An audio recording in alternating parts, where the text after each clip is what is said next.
What the fuck is up, Absurdists? Welcome to Electric Chair, where we sift through all the noise to bring you the most nonsensical tracks and artists of the week with a healthy dosage of analysis and commentary. I'm your host and executioner, Payton Dunn. And I'm Shibo. And last week we talked all about Lil Yachty's new album, Let's Start Here, his brand new psych rock album, complete left turn for the artist. But today we're going to be analyzing more of the business side of this. Right after the release of that album, Quality Control, Lil Yachty's label, got acquired by HYBE Entertainment, which, for those of you that don't know, started off as a K-pop label. It's primarily known for their artist BTS. Might have heard of them before. Smooth like butter, like a criminal undercover. Who is now obviously going to be going off to military service.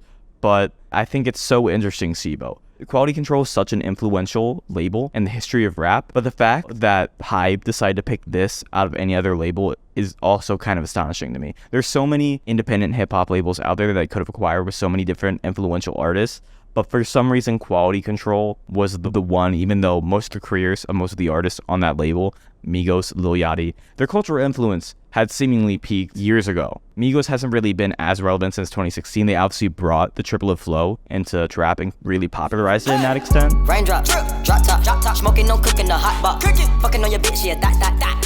They haven't been as really culturally relevant since then. And it seemed like it was the same thing with Lil Yachty until Let's Start Here. But now we're here where Quality Control is owned by a K-pop company, which is so interesting to me.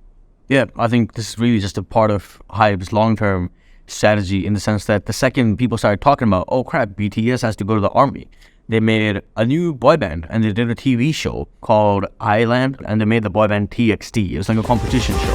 The devil said, give me more, give me more.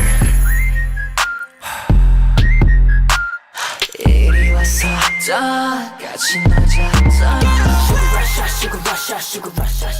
And that boy band has now since then been topping charts not only in Korea but also around the world whenever they drop. It's classic like, rabid K-pop fan fashion stuff. I think they're working on a new girl band, but when HYBE America started, I do think that the reason why the best decision might have been for them to go with QC is because of how nice of a catalog they have. I mean, Takeoff is dead, and Migos will never be the same anymore. Rest in peace. City Girls, however, has never held that level of cultural relevancy aside from a few moments of virality. Act up, you could get snatched up. Act up, you could get snatched up.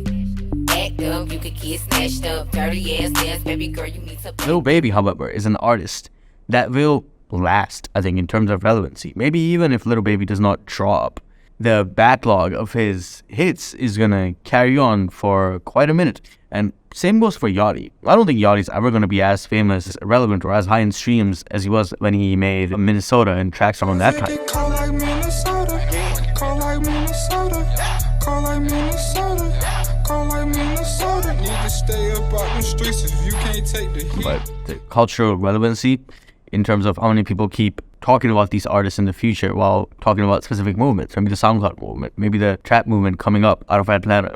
They're going to keep mentioning these names and these things are keep going to getting more streams. So that's part of, I think, where they come from. And HYBE has been moving in this direction for years, pretty much. In 2020, they acquired all of Scooter Braun's assets, which included SB Projects and Big Machine Label Group, which made Braun the CEO of HYBE North America. And if you know anything about the music business, Scooter Braun is an absolute fucking legend. He knows his shit. I mean, most people like who are outside the music business most likely know him from his drama with Taylor Swift and her catalog.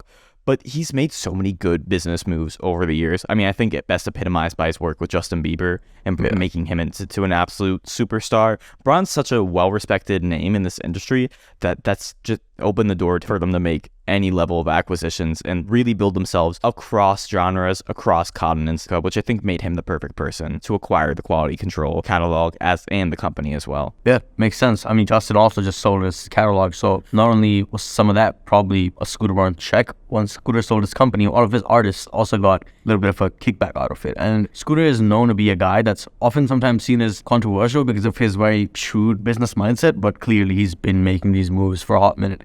and knows how to build a successful company. So perfect guy to run QC. And I think his move to acquire Quality Control was very strategic. He could have bought any number of record labels from around the country. He could have bought Dreamville. He could have bought TDE. Both of those would have had super influential artists that now would have been controlled by HYBE. But by acquiring Quality Control, he acquired one of the most influential record labels in Atlanta, which I think is super important. Obviously, Atlanta is the birthplace of trap. And if you acquire the roots, then now you're controlling the entire beast of trap music. And you can work your way out more easily than if you acquired something all the way from LA. And that really set the stage for Scooter Braun to make HYBE legendary in the hip-hop space. If he had messed up that first acquisition, it would have been super detrimental, and it would have been a possibility that HYBE wouldn't have been able to work in hip-hop ever again. Yeah, that's quite true. I think QC is really a safe bet in that sense. With TDE or Dreamville, they're really just imprints for bigger artists, but their catalog and the group of artists they have is really so diverse that it spans all these areas, but it doesn't have its hold in something as grounded as the Atlanta scene. And frankly, anything and everything that comes out of the Atlanta scene, QC has a high level of involvement in, which when it gets big. Another scene I think of is Memphis. So Yo Gotti and his guys. Them AMG 63s. I tell all my hoes, rake it up, break it down, bag it up, fuck it up, fuck it up, fuck it up, fuck it up, bag it up, bag it up, bag it up, bag it up, rake it up, rake it up, rake it up, rake it up, bag it up, bag it up, bag it up, bag it up. I tell all my hoes. Or anybody coming out of that area. I can think of Key Glock. I can think of, rest in peace, Young Dolph. People coming from these areas really would have made for good choices, but those things are up and coming. QC established, QC is proven, and the team, the people that run it, it's really damn good. You know, it's been working. So if they can make Lil Baby successful, if they can revive Lil Yachty after making him successful, if they can get city girls to consistently be relevant, even though artists who build their careers off of moments of virality are known to not last, it's something to pay attention to. And the Memphis scene, I mean, I think it's great that you mentioned they're up and coming. It could have been a good choice to build growth in the future.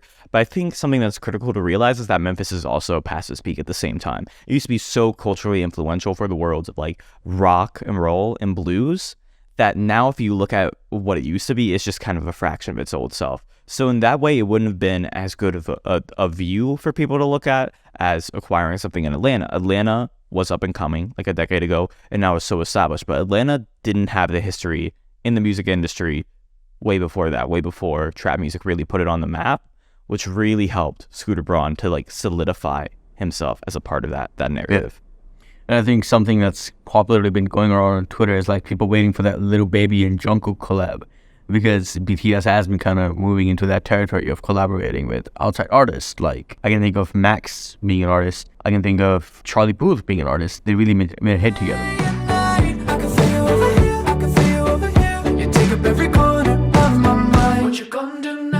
Ever since the day you went away, tell me how much more do I gotta drink for the pain?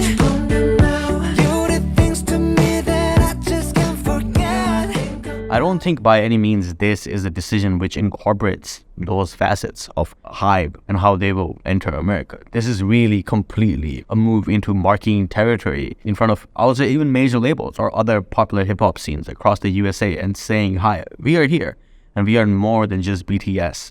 We don't need those collabs. Sure, it will help them, but really with the power they have now, it shows that 300 million, not a chump change for a label to put out. They are kind of establishing themselves as, here, we're here to play.